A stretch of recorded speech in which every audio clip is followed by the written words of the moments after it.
فأعوذ بالله من الشيطان الرجيم ومن يطع الله والرسول فأولئك مع الذين أنعم الله عليهم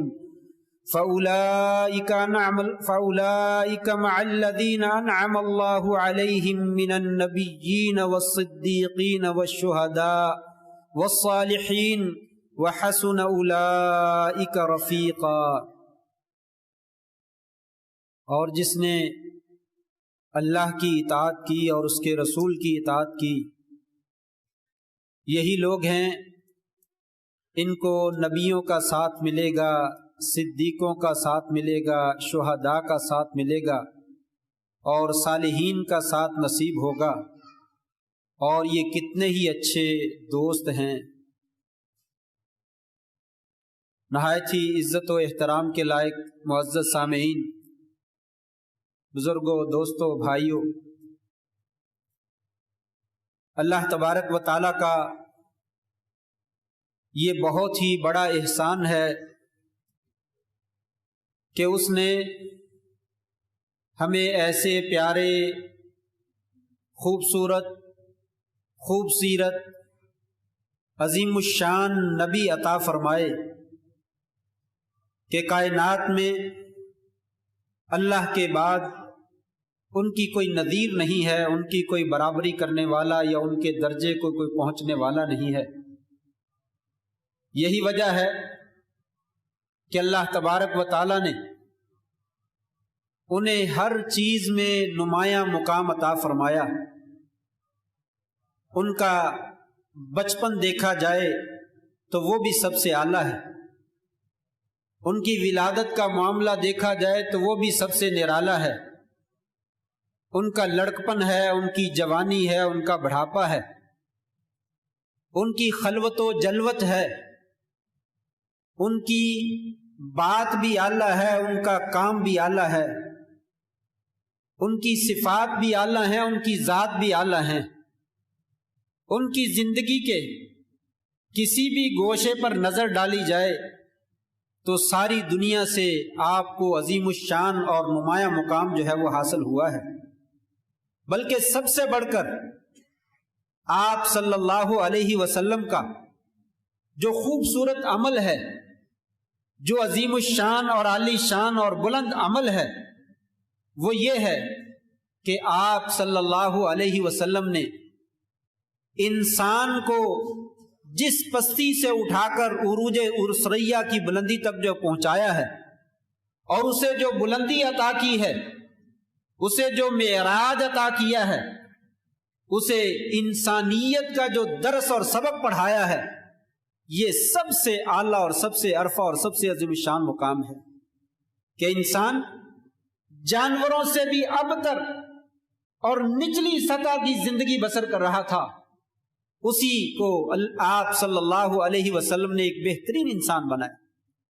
یعنی انسان کی تعمیر میں ایسا عظیم الشان کارنامہ سر انجام دیا کہ دنیا کے بڑے بڑے راہبر، بڑے بڑے رہنما، بڑے بڑے قائد اور ریفارمر اس طرح کا کام جو ہے وہ سر انجام نہ دے سکے۔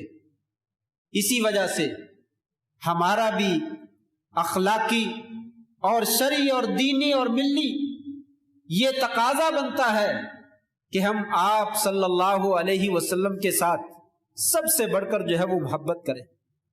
یقیناً ہر انسان آپ سے بڑی محبت کرتا ہے اور بڑی محبت کا دعوے دار ہے، لیکن حقیقی محبت کیا ہے اور محبت کا دعویٰ کیا ہے؟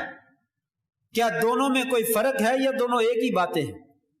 خالی دعویٰ کر لینا کہ مجھے آپ سے بہت زیادہ محبت ہے، یا محبت کے کچھ اصول ہیں، کچھ تقاضے ہیں، انہیں بھی پورا کرنا ہوتا ہے۔ آئیے دونوں باتوں کا جائزہ لیتے ہیں کہ حقیقی اور سچی محبت کیا ہے، اور محبت کا اصل تقاضا کیا ہے، اور خالی دعویٰ جو ہے وہ کیا ہوتا ہے۔ اس میں تو کوئی شک نہیں کہ آپ صلی اللہ علیہ وسلم کے ساتھ بہت زیادہ محبت کرنی چاہیے، بلکہ سب چیزوں سے بڑھ کر محبت کرنی چاہیے۔ اور صحابہ کرام نے ہمیں ایسے نمونے بھی